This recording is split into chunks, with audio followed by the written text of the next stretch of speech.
Yes, twongere tuguhe ikaze aho dukurikiye hano kuri iyi channel aho tugiye kugaruka mu makuru menshi abagiye agezweho by'umwihariko abagiye anyura mu binyamakuru bigiye bitandukanye. Amakuru yacu rero duhera hano muri Kongo aho tutabwira ko M23 yongeye kugaragaza ubugome bwa FARDC. Umutwe wa AFC M23 urwanya ubutegetsi bwa Repubulika Iharanira Demokarasi ya Kongo wagaragaje ko ubutegetsi bwa Perezida Felix Tshisekedi bukomeje gukora ibikorwa by'ubugome aho kuri ubu ingabo za leta FARDC iri kurasa abaturage n'amatungo. Hashize igihe igisirikare cya leta FARDC hamwe n'ihuriro abafatanya ririmo FDLR, ingabo z'u Burundi, Wazalendo bubuye ibitero bikomeye kuri uyu mutwe muri teritwari ya Masisi. Umuvugizi wa AFC M23 Lawrence Kanyuka yatangaje ko FARDC iri gukora ibyaha by'intambara kuko iri kurasa abaturage idasize n'amatungo yabo. Mu butumwa yashyize kuri X yagize ati: ibyaha by'ubugome ndengakamere n'ubukozasoni bikunze kuranga ubutegetsi bwa Kinshasa igihe cyose bwishoye mu ntambara yeruye byongeye kugaragara mu buryo buteye isoni. Kanyuka yavuze ko kuwa kane tariki 26 Gashyantare 2026 ahagana saa 10:05 z'amanywa ingabo zishyize hamwe cyane cyane iz'umutwe wa FDLR zinjiye mu gice cy'icyayi cya GTN gerereye imweso. Akomeza agira ati: mu bikorwa by'ubugome bukabije abo barwanyi barashe inka 19 aho 15 zapfuye ako kanya naho izindi enye zigakomereka bikabije. Ibi bikorwa biribasira abasivili hagamije kubahoza mu bwoba. Icyababaje kurushaho nuko barashe amasasu y'urufaya ku mukobwa w'imyaka 19 witwa Uwamahoro ukomoka Ikicanga akaba yahise yitaba Imana ako kanya. AFC M23 ikomeje gutakambira umuryango mpuzamahanga ivuga ko ubutegetsi bwa Tshisekedi bwarenze ku gahenge bwumvikanyeho. Nubwo uyu mutwe utarasohora itangazo cyangwa igira iki ibivugaho, hashize igihe havuzwe urupfu rw'uwari umuvugizi wayo Lieutenant Colonel Wiringoma aho bivuga ko yarasiwe mu bice bya Rubaya ahantu ubutegetsi bwifuza kwisubiza.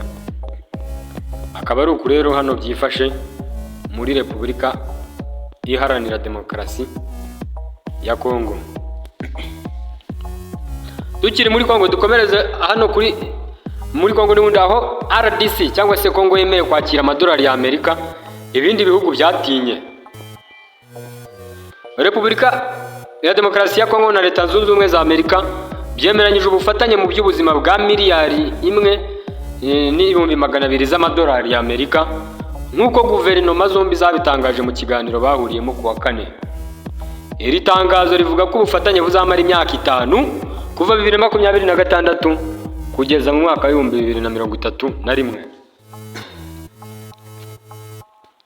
Bavuga ko hakubiyemo miliyoni 900 z'amadolari y'ubufasha bwa Leta Zunze Ubumwe za Amerika na miliyoni 300 z'amadolari yo kongera amafaranga akoreshwa mu buzima mu gihugu azashakwa na guverinoma ya Kongo. Ubufatanye buzibanda kuri HIV cyangwa na sida, igituntu, malaria, ubuzima bw'ababyeyi n'umwana, kurundura polio, kugenzura ibyorezo, guteza imbere imibereho y'abakora mu by'ubuzima no kwitegura no gutabara byihutirwa. Minisiteri yagize iti: iri shoramari rishingiye ku nzego rigamije gukomeza urwego rw'ubuzima, guteza imbere kwita ku baturage no gukomeza kwigira mu by'ubuzima mu gihugu. Imiterere y'amasezerano ya RDC hamwe n'ingengo y'imari isabwa mu gihugu ihuye n'umuvuna Amerika yakoresheje mu bundi bufatanye mu by'ubuzima ahandi muri Afurika. Aho hamwe utabashije gukora vuba. Kuwa gatatu Zimbabwe yavuye mu biganiro ku masezerano y'ubufatanye mu by'ubuzima na Amerika ya miliyoni 367 z'amadolari kubera impungenge zatewe no gutanga amakuru y'ubuzima y'ingenzi kugira ngo Amerika itange inkunga. Aho umuvugizi wa guverinoma avuga ko iki cyifuzo kigaragaza kugurana kutangana.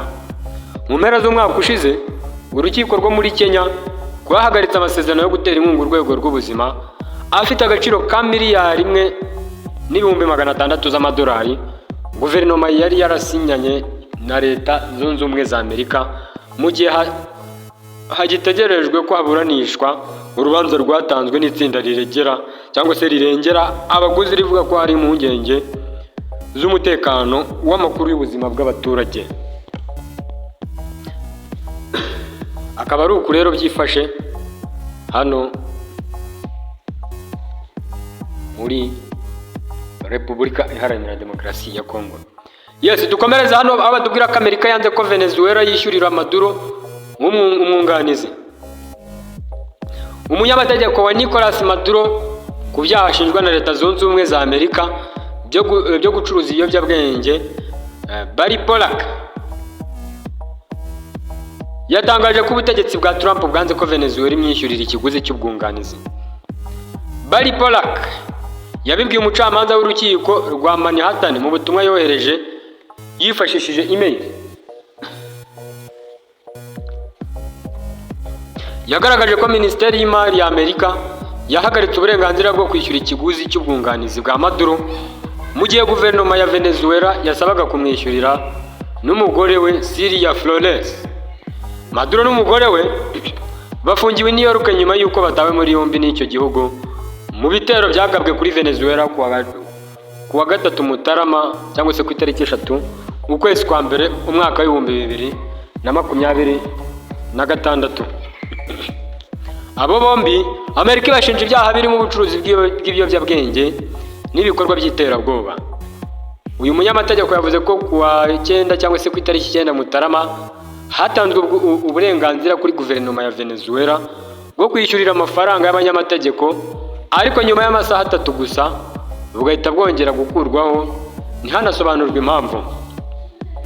Polak yavuze ko yasabye ibiro bishinzwe kugenzura umutungo w'amahanga ku itariki 11 ukwezi kwa kabiri kohereza Venezuela ku buryo yakuzuza inshingano zayo zo kwishyura abunganizi, nubwo bitarakorwa. Yavuze ko mu gihe bitakorwa bityo Maduro nta bushobozi yabona bwo kwishyura abamwunganira, ahubwo yazasaba urukiko ubufasha kugira ngo abashe kunganirwa. Mu kirego cy'impapuro 25 Maduro ashinjwa gukorana n'amatsinda y'abakarteles ndetse n'abasirikare batandukanye mu kwinjiza ibiyobyabwenge mu bwoko bwa kokayine muri Amerika. Harimo kandi ibirego byo gukubita no gukomeretsa,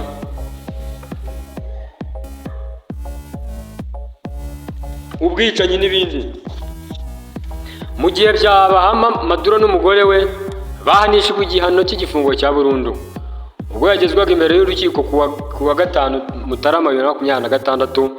Maduro yahakanye ibyaha byose ashinjwa birimo no kuba intandaro y'ibiyobyabwenge bitundirwa muri Leta Zunze Ubumwe za Amerika. Yes, akaba rero ari uko hano byifashe hano muri Leta Zunze Ubumwe za Amerika. Yes, ariko mbere yuko dukomeza nyamuneka aho utarakanda subscribe ukande like kugira ngo tujye tubana mu makuru menshi agiye agezweho. Yes, dukomereza hano mu Rwanda mu karere ka Kayonza aho batubwira ko inkuba yakubise inka 15 zirapfa.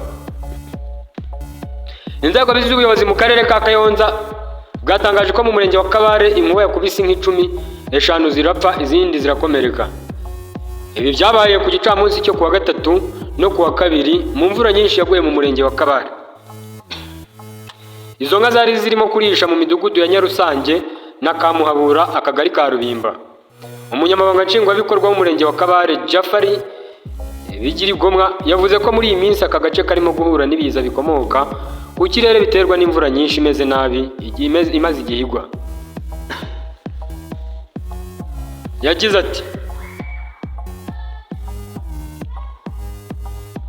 inkuba yakubise inka 10 z'abaturage babiri, 5 zihita zipfa ako kanya. Yongeyeho ko bagiye guhura n'imiryango yahuye n'iki kibazo kugira ngo bayihumurize no kureba uko yafashwa. Yasabye abaturage gufata ingamba zo kwirinda kuko igihe cy'imvura gikomeje kwiyongera, agaragaza ko inkuba n'imiyaga ikomeye bishobora guteza ibyago abantu n'amatungo. Yakomeje agira ati turahamagarira abaturage kongera ingamba zo kwirinda nko gutunganya imirima y'amazi no kuzirika ibisenge by'amazu mu rwego rwo kugabanya ingaruka z'imvura nyinshi n'imiyaga ikomeye.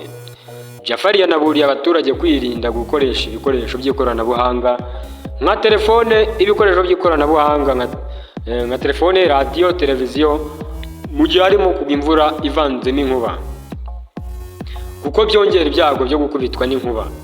Intara y'Iburasirazuba cyane cyane ibice byo mu karere ka Kayonza imaze iminsi ihura n'imvura nyinshi igateza impungenge z'ibiza birimo inkuba, imyuzure n'imiyaga ikomeye.